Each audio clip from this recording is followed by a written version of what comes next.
इस मूवी में एक मिडिल एज आदमी को उससे आधी उम्र की लड़की से प्यार हो जाता है और इस फॉरबिडन लव के डिजास्टरस कंसिक्वेंसेस क्या होते हैं देखेंगे हम इस मूवी में। साउथ अफ्रीका के कोस्टल रीजन के एक रिमोट विलेज के बीच के किनारे पर एक आदमी टहल रहा होता है। तभी वो देखता है कि 3 लोग वहाँ पे नहा रहे होते हैं। उसमें से एक लड़की पर उसकी नजर जाती है। वो लड़की नहाते हुए इस आदमी को देख लेती है। थोड़ी देर इस आदमी को ये लड़की अजीब सी निगाहों से देखती है और फिर अचानक ही वो पानी के अंदर डुबकी लगा देती है और ये आदमी यहाँ से चला जाता है। अगले दिन सुबह ये आदमी जब अपने घर के बाहर टहल रहा था तो वो किसी लड़की के रोने की आवाज सुनता है। वो आवाज सुन के इस घर के पास में आता है तो वो देखता है कि बोट के अंदर कंबल ओढ़े एक लड़की रो रही होती है। वो उसको आवाज लगाता है तो एक लड़की बाहर निकलती है। वो देखता है कि ये वही लड़की है जिसको बीच पे कल उसने देखा था। ये आदमी जिसका नाम जॉन होता है पूछता है कि तुम्हारी आंख लाल कैसे है, तुम्हें किसने हिट किया है। ये लड़की जिसका नाम जैकी होता है कहती है कि ये तुम्हारे काम की बात नहीं है, तुम यहाँ से चले जाओ। लेकिन जॉन कहता है कि शायद आइस लाकर मैं तुम्हारे आंखों पर सेक कर सकूं। तो वो लड़की चिढ़ जाती है और कहती है कि तुम्हें समझ नहीं आता क्या, तुम्हें कह रही हूँ कि तुम चले जाओ यहाँ से और तुम मेरे पीछे ही पड़ गए हो। तो जॉन कहता है कि मैं तो सिर्फ तुम्हारी हेल्प करने की ट्राई कर रहा था, तुम शांत हो जाओ। जैकी यहाँ पर अकेली बहुत ज्यादा रो रही थी और ऐसा लग रहा था कि अब वो किसी पर भी विश्वास नहीं करना चाहती है। जैकी पूछती हैं कि तुम्हारे सर पर ये चोट का निशान कैसे हैं, तुम्हें टाके लगे हुए हैं, तुम्हारा एक्सीडेंट हुआ था क्या। तो जॉन कहता है कि ये तुम्हारे मतलब की चीज नहीं है, तुम कल जिनके साथ नहा रही थी वो तुम्हारे क्या लगते हैं। तो जैकी कहती है कि ये तुम्हारे काम की चीज नहीं है। तो जॉन पूछता है कि तुम्हें मारा किसने है। तो जैकी पूछती है कि हो सकता है कि तुम ही ने मारा हो, मैं तुम्हें कब से कह रही हूँ कि तुम चले जाओ, अगर तुम अब यहाँ से नहीं गए तो अब मैं तुम्हारे ऊपर ये इल्जाम लगा दूंगी कि तुम ही ने मुझे पंच किया था और तुम्हारी वजह से ही मैं रो रही हूँ, चुपचाप यहाँ से निकल जाओ। जॉन कहता है कि मैं तो तुम्हारी हेल्प करना चाहता था, कुछ आइस लाके तुम्हारी आंखों पे सेक कर देता, तुम्हारी आंखें ठीक हो जाती। हो सकता है तुम्हें पैसों की जरूरत हो, मैं तुम्हें कुछ पैसे दे सकता हूँ। तो जैकी उसको कहती है कि अगर देना ही है तो मुझे पास की दुकान से वाइन की बोतल लाके दे दो और $500 भी मुझे दे देना, मैं यहीं पे रहूंगी, नहीं तो मैं शोर मचाऊंगी कि तुमने मुझे पंच किया और तुमने मुझे अब्यूज किया। चुपचाप जो मैं कहती हूँ वो तुम कर दो। डर के मारे जॉन वहाँ से वाइन शॉप में जाता है और वाइन बाई करता है और वापस जब वो जैकी के पास आता है तो जैकी उसको वहाँ पे नहीं मिलती है। वो जब अपने घर पे जाता है तो वो देखता है कि उसके घर के बाहर जैकी की कैप लटकी हुई है। वो आसपास देखता है लेकिन जैकी उसको वहाँ पे नहीं मिलती है। अगले दिन सुबह जॉन एक लड़की का स्विम सूट देख के अपनी टीनेज डॉटर को याद करने लगा है जो अब इस दुनिया में नहीं है और वो इस लड़की को अपनी डॉटर के रूप में इमेजिन करके बहुत खुश हो रहा होता है। वो शाम को इसी बीच पे बैठा बैठा अपनी फैमिली को याद कर रहा होता है। तभी वो देखता है कि वो लड़की जैकी अपने फादर और अपने ब्रदर के साथ कहीं जा रही होती है। तो जॉन उसको पूछता है कि तुम्हारी आंख की चोट ठीक हुई या नहीं, तुम ठीक तो हो ना। लेकिन जैकी जैसे बहुत डरी हुई थी, जैकी इस बात का कोई जवाब नहीं देती है। जॉन कहता है कि तुम्हारी कैप मेरे घर में ही पड़ी है, तुम्हें चाहिए तो ले जाना। जैकी को अनजान आदमी से बात करते हुए जैकी के फादर जैकी को पूछते हैं कि ये कौन है और तुम इसको कैसे जानती हो। लेकिन जैकी ऐसा लग रहा था कि अपने फादर से बहुत डरती है और वो उनको कोई जवाब नहीं देना चाहती। उसी रात को जैकी के फादर जॉन के घर पे आते हैं और उसको अपने घर पे डिनर के लिए इनवाइट करते हैं क्योंकि उनको जैकी ने बता दिया था कि जॉन ने उसकी हेल्प करने की कोशिश की थी, इसलिए जैकी के फादर ने जॉन को यहाँ पर डिनर के लिए इनवाइट किया था। जैकी के फादर जैकी को कहते हैं कि अपने ब्रदर को बुला के लाओ। जैकी अपने ब्रदर को डिनर के लिए बुलाती हैं और ये सब मिल के यहाँ पे डिनर करते हैं। जैकी के फादर बहुत ज्यादा ऑर्थोडॉक्स होते हैं, वो डेस्टिनी और भगवान में बहुत ज्यादा विश्वास करते हैं, इसलिए हर चीज को वो भगवान के भरोसे ही छोड़ देते हैं। डिनर टेबल पर जैकी का भाई अपने खाने से मस्ती कर रहा होता है तो उसके डिसिप्लिन्ड और ऑर्थोडॉक्स फादर को ये सब पसंद नहीं आता है तो वो उसके भाई पे चिल्लाते हैं। जैकी अपने फादर के गुस्से को देख के बोलती है कि तुम हमेशा हमारे ऊपर चिल्लाते क्यों रहते हो, हमेशा अपने बच्चों को डोमिनेट क्यों करते रहते हो। और वो जॉन को कहती है कि चलो मेरे साथ यहाँ से चलते हैं। वो कहती है कि चलो यहाँ से चलो, मुझे तुम्हारे घर से मेरी कैप लेनी है, उठो और चलो मेरे साथ जल्दी से। जॉन को कुछ समझ में नहीं आता कि वो क्या करे, लेकिन वो अब जैकी के साथ यहाँ से बाहर निकल जाता है। ये साउथ अफ्रीका की एक रिमोट जगह है जहाँ पर चारों तरफ जंगल है और बहुत बहुत ही कम पॉपुलेशन यहाँ पे रहती है। जैकी जॉन से सिगरेट मांगती है। जॉन कहता है कि क्या तुम्हारे डैड को ये बात पता है कि तुम स्मोक करती हो? तो वो कहती है कि भाड़ में जाए मेरे डैड, चुपचाप मुझे सिगरेट दो।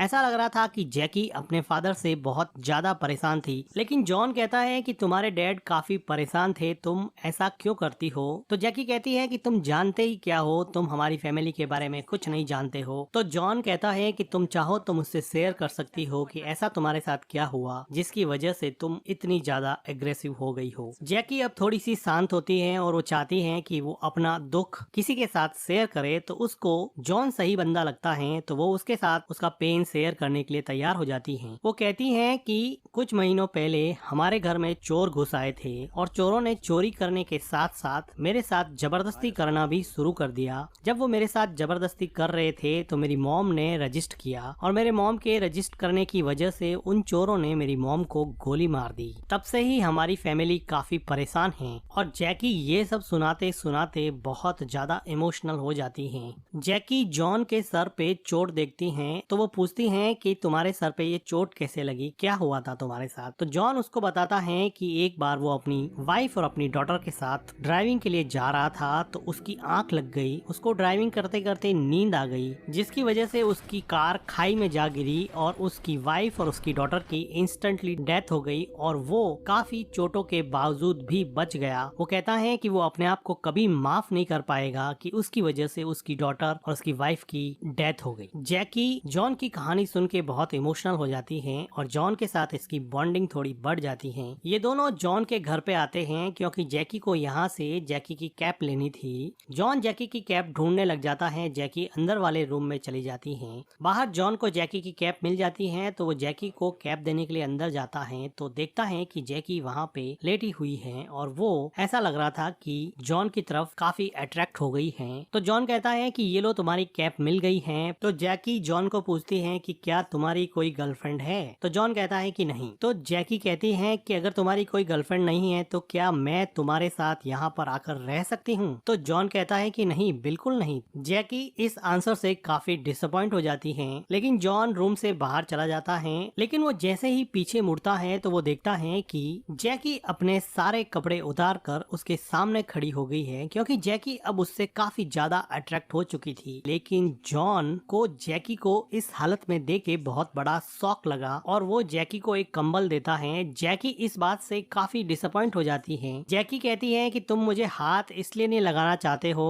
क्योंकि मेरे साथ रेप हुआ है, मेरे साथ जबरदस्ती हुई है, इसलिए तुम मुझे हाथ नहीं लगाना चाहते हो ना। जैकी इस बात पे रोने लगती है और वो कहती है कि तुम्हें पता है कि उस दिन मैं बोट में बैठी बैठी रो रही थी, मुझे आंख पे किसी ने पंच कर दिया था। वो मेरे डैडी थे, मेरे डैड ने ही मुझे पंच किया है। मेरे डैड काफी अब्यूजिव है और बहुत बार मुझे मारते भी हैं। इस बात पे जॉन को जैकी पे काफी तरस आता है क्योंकि वो ऑलरेडी उन रॉबर्ट्स की जबरदस्ती का शिकार थी, जिसकी वजह से वो ऑलरेडी टूट चुकी थी। वो जैकी को जाकर हग करके उसको कंसोल करने की कोशिश करता है। तो जैकी को ऐसा लगा कि अब जॉन मान गया है तो वो फिर जॉन को किस करने लग जाती है, लेकिन जॉन उसको रोकता है और उसको कपड़े पहना के अपने घर जाने के लिए कहता है। जैकी पहले तो जाना नहीं चाहती, लेकिन इंसिस्ट करने पर जैकी को जॉन के घर से जाना ही पड़ता है। अगले दिन जैकी अपनी मेड को लेके जॉन के घर पे आती है और जॉन से उसके बिहेवियर के लिए सॉरी बोलती है। थोड़ी देर बाद में मेड वहाँ से चली जाती है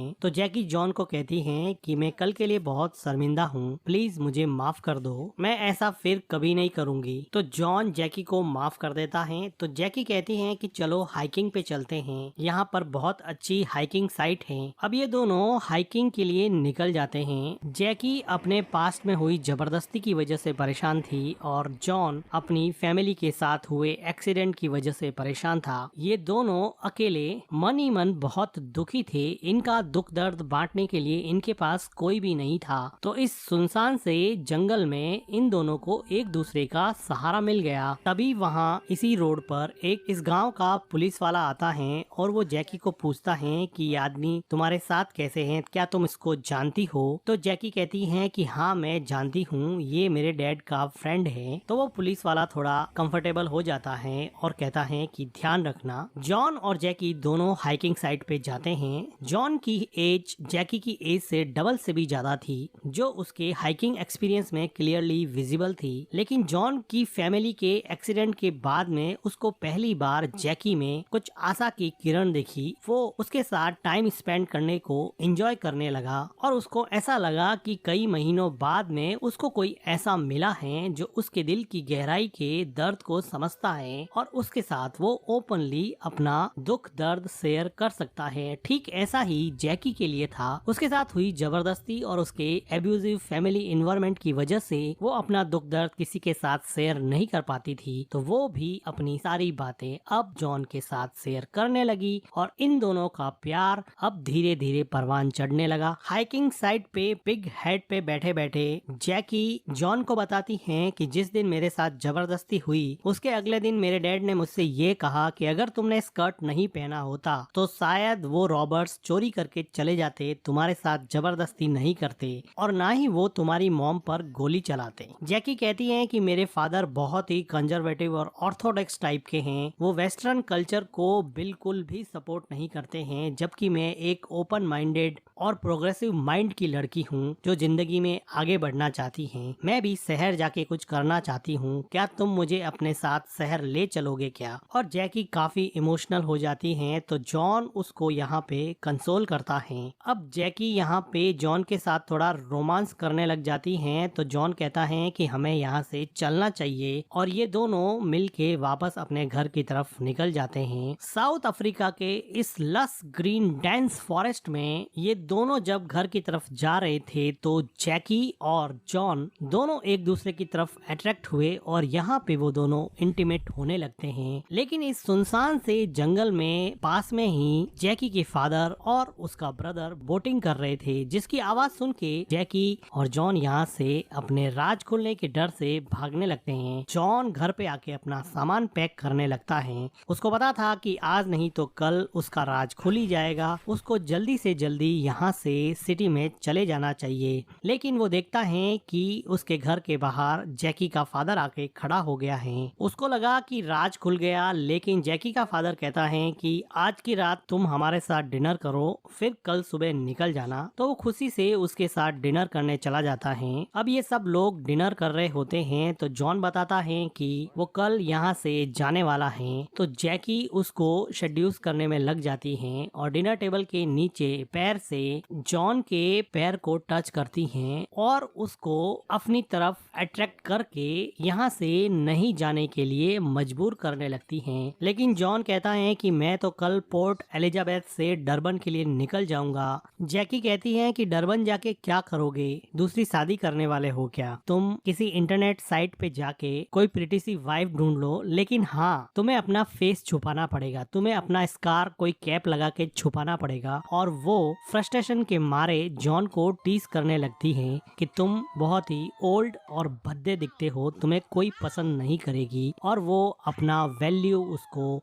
जताने की कोशिश करती है। जैकी के इस बिहेवियर की वजह से जैकी के डैड जॉन से माफी मांगते हैं, लेकिन जैकी जॉन के जाने से मनी मन बहुत दुखी होती है। फिर जॉन वहाँ से चला जाता है। अगले दिन अर्ली मॉर्निंग जॉन के घर पे जैकी आती है, क्योंकि जैकी से अब बिल्कुल भी कंट्रोल नहीं हो रहा था। उसने डिनर टेबल पर जॉन के साथ अपना रोमांस जता ही लिया था। अब जॉन भी चाहता था कि अब वो वैसे भी जा रहा है तो वो जैकी के साथ जाके यहाँ पे रोमांटिक होता है और ये दोनों मिलके यहाँ पे इंटीमेट होते हैं। घर के बाहर से इन दोनों को इंटीमेट होते हुए ऐसा लग रहा था कि कोई देख रहा था और ये देखने वाला था जैकी के घर की मैड, जो अब जॉन के घर पे आ गई है और जैकी को आवाज लगाती है। जैकी दौड़कर नीचे जाती है तो जॉन भी ऊपर से देखता है कि सच में मैड ही आई होती है। वो मैड जॉन को अजीब नजरों से देख रही थी कि अब जैकी के डैड को जब ये बात पता चलेगी तो जॉन का क्या हाल होगा। जॉन और जैकी इस बात से काफी डर जाते हैं। जॉन फटाफट अपना बैग पैक करता है और यहाँ से डरबन के लिए रवाना होने लगता है, लेकिन तभी वो देखता है कि जैकी का डैड उसके घर पे आया है। जैकी का डैड उसको बताता है कि उसका बेटा साइमन कहीं चला गया है और वो कहता है कि प्लीज उसको ढूंढने में मेरी मदद करो, तुम 1-2 दिन बाद में चले जाना, मेरे बेटे को ढूंढना जरूरी है। जॉन को भी ये बात ठीक लगती है। वो जैकी के भाई को ढूंढने में लग जाता है। काफी देर ढूंढने के बाद में भी जैकी का भाई यहाँ नहीं मिलता है। जैकी यहाँ पर अलग अलग अलग जगह पे मिसिंग के पोस्टर लगा रही थी और अपने भाई के खो जाने की वजह से काफी दुखी लग रही थी। अगले दिन इस गांव का पुलिस वाला रास्ते में जॉन को पिक करता है और वो कहता है कि तुम और जैकी काफी अच्छे फ्रेंड हो ना। मैं जैकी को बहुत पसंद करता हूँ, मेरी शादी की बात तुम जैकी से करोगे क्या? लेकिन जॉन कहता है कि देखो अभी तो उसका भाई गायब हुआ है, अभी तो मैं ऐसी कोई बात कर नहीं सकता, और वो उसकी कार से नीचे उतर जाता है। बहुत ढूंढने के बाद में भी जैकी का भाई कहीं पर भी नहीं मिलता है। तब ये लोग मान लेते हैं कि शायद जैकी का भाई अपने एब्यूजिव फैमिली इन्वायरमेंट की वजह से कहीं पर भाग गया है और वो शायद अब वापस यहाँ पे कभी नहीं आएगा, जिसकी वजह से जैकी और जैकी के डैड थोड़े ज्यादा परेशान हो जाते हैं।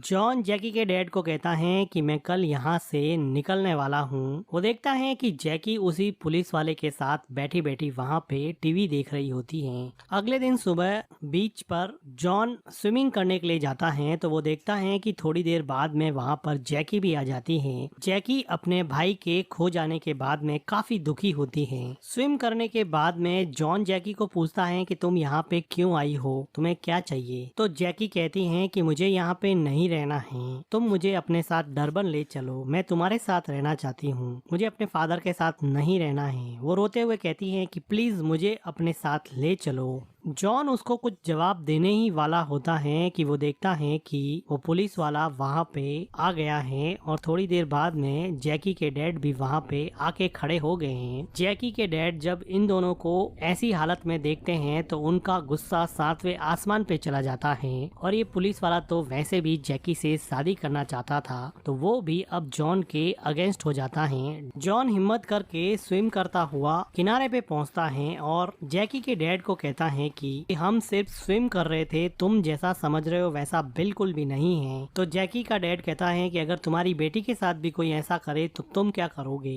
तो जॉन कहता है कि ऐसा कुछ नहीं है, मुझे कपड़े लेने दो। इस बात पे पुलिस वाला गन निकाल देता है और जैकी का डैड एक डंडा उठाता है और डंडे से जॉन के मुंह पे अटैक कर देता है, जिसकी वजह से जॉन को काफी चोट लगती है और अब जॉन जंगल के रास्ते अपने घर की तरफ भागने लगता है। भागते भागते वो घर पहुँचता है। वो देखता है कि उसका गेट खुला हुआ है और सामने एक बबून बैठा हुआ है। तभी जैकी के डैड आ जाते हैं और जॉन और जैकी के डैड में काफी फाइट होती है और ये दोनों एक दूसरे को लड़ते लड़ते लहूलुहान कर देते हैं। तभी जैकी के डैड पे बबून अटैक कर देता है और बबून के इस अटैक की वजह से जैकी के डैड को हेड और नेक में सीरियस इंजरीज होती हैं। जॉन को पता था कि ये बबून बहुत वायलेंट हो सकते हैं, इसलिए वो अब बबून को मारना ही बेहतर समझता है। वो एक स्टिक उठाता है और बबून को मार डालता है। तभी वहाँ पे जैकी और वो पुलिस वाला आता है और यहाँ पे ये हालात देख के जैकी बहुत घबरा जाती है। जैकी जॉन की हालत देख के भी सहम जाती है। वो पुलिस वाला जैकी के घायल डैड को बाहर लेके जाता है। जैकी भी घर से बाहर जाती है और जॉन भी उनके पीछे पीछे उनकी हेल्प करने के लिए जाता है। ये दोनों मिल के जैकी के डैड को हॉस्पिटल ले जाने के लिए पुलिस की वैन में बिठाते हैं और पुलिस वाला जॉन के सर पे गन रख के कहता है कि अगर तुम एक दिन भी यहाँ और रुके तो मैं तुम्हें खुद गोली मार दूंगा, चुपचाप कल सुबह यहाँ से निकल जाना। जैकी ये सब देखती ही रहती है। उसको समझ नहीं आ रहा कि वो क्या करे, कि वो किस तरफ जाए। एक तरफ उसके घायल डैड हॉस्पिटल जाने के लिए तैयार हैं, तो दूसरी तरफ उसका लवर जॉन कल सुबह ही डरबन के लिए हमेशा हमेशा के लिए निकल जाएगा। जैकी के लिए ये सिचुएशन काफी डायलेमेटिक थी। वो काफी देर तक जॉन की तरफ देखती हैं। वो चाहती तो थी कि वो जॉन के साथ ही चली जाए, लेकिन अपने फादर को इस हालत में छोड़ के वो जाना नहीं चाहती थी। तो वो उलझे मन से रोते हुए अपने फादर के साथ पुलिस की वैन में बैठ जाती हैं, जिसको अब जॉन भी सपोर्ट कर रहा होता है, क्योंकि वो तो ऑलरेडी मैच्योर था और उसको पता था कि यही जैकी के लिए ज्यादा सही होगा। जैकी और जैकी के डैड गले मिलके बहुत रोते हैं और रियलाइज करते हैं कि दोनों का रिलेशन और दोनों के बीच में प्यार कितना ज्यादा जरूरी है। एक दूसरे पर थोपे गए रूल्स और रेस्ट्रिक्शंस